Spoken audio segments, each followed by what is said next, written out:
This is absolutely a tremendous announcement by the Chrysler government today. By working with the federal government, they've unpicked a policy dilemma in Queensland that has gone on for a decade.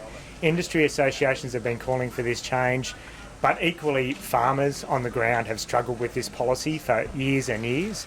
Earlier this year I stood in front of a group of around 120 farmers in Ingham talking about disaster recovery assistance, and probably half of those farmers were ineligible 10 minutes into the meeting, and that's because they had modern businesses. They had businesses that have off-farm income, and they were also very much the growing businesses. They were the younger farmers, and they were not eligible for disaster assistance. So it's a great thing that we've seen governments and ministers working together to solve a problem, particularly only 7 months into their term.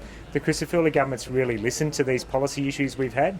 They've picked up the replanting issue, and they've picked up the definition of primary producer issue, and they've solved the problem. It's a tremendous thing to see problems being solved by governments, and by governments that are listening. So we really think this is a positive step forward, and it's a tremendous thing that they've actually applied it to the past wet season, because frankly this will happen again. We will have more natural disasters, and these producers year after year get set back, and that kills our industry. Over a cumulative set of years we're seeing a decline in the industry because of natural disasters. So to finally see policy change that will set them up for the next wet season is a really fantastic thing.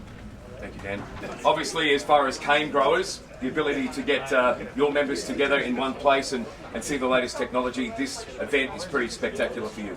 It certainly is.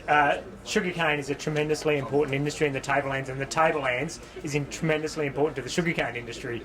Every year, the growers of this region grow around 1 million tonnes of cane. Every year, that 1 million tonnes of cane is harvested and crushed by MSF Sugar at the Tablelands Sugar Mill.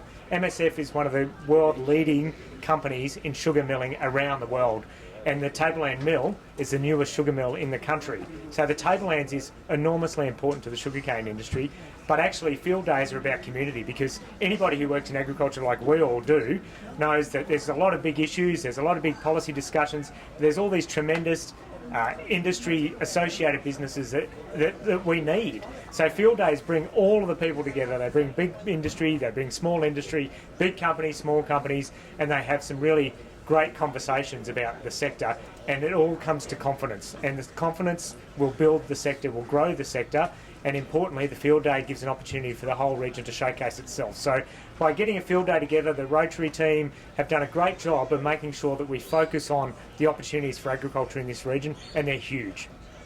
Questions? Is there any update on future ownership of the Mossman Mill? No. Look, there's been no progress in terms of a new owner coming out for Mossman, which is devastating for the Mossman community. Just like the Tablelands, the mill and the community and the industry are completely interconnected. We're really pleased that MSF, the same company at Mulgrave, are taking around 200,000 tonnes of cane out of Mossman this year, and they'll crush it down at Mulgrave under the same deal with support of the state government again for this year. So we've got a future for the cane for this year, and we're still really working very hard with the local member David Kempton in Mossman to try and find a future for the industry, for the cane, and then also for the sector as a whole in manufacturing in Mossman. But at the moment there's been no buyer come forward. Have you heard from cane farmers how they're going to adapt? Yes, and it's difficult. I mean, they're all looking for options, and we're working with the government on a future plan of transition for some of those farmers. And it's a real shame, in fact, because the opportunities for cane in terms of diversification, whether it's into food or biopharmaceuticals or biofuels or sustainable aviation fuel, lots of options. But actually manufacturing in Mossman, it's a really difficult task. So we really are now starting to focus around the opportunities around logistics to support the growers to do whatever they want to do, whether it's cane or other products, but we need agriculture to survive in Mossman. We need agriculture and tourism to survive side by side in Mossman. Is there anything else being done to kind of keep that alive in that transition process? A whole heap of plans. So there's a lot of agronomy work going on with the DPI around opportunities, whether it's into cattle production or other cropping for those farmers. And really we'll start to now work with farm by farm plans for them to see what the future looks like, because the business themselves need to go forward, even if they haven't got a manufacturer in Mossman. There are plenty of other opportunities in agriculture, and they need to be given a farm by farm plan. It needs to be a choice for them to choose which way they want to go, but we're working closely with the state government and the local member about what those opportunities look like. What government support are these farmers getting? Well, at the moment, the immediate support from the government is very helpful, with the Chrysler government supporting the cost of transport of the cane for this season. Then they're backing it up with a whole heap of technical support in agronomy for opportunities on farm for other crops. And they're also doing quite a lot behind the scenes in attracting investors, really encouraging investors into Mossman.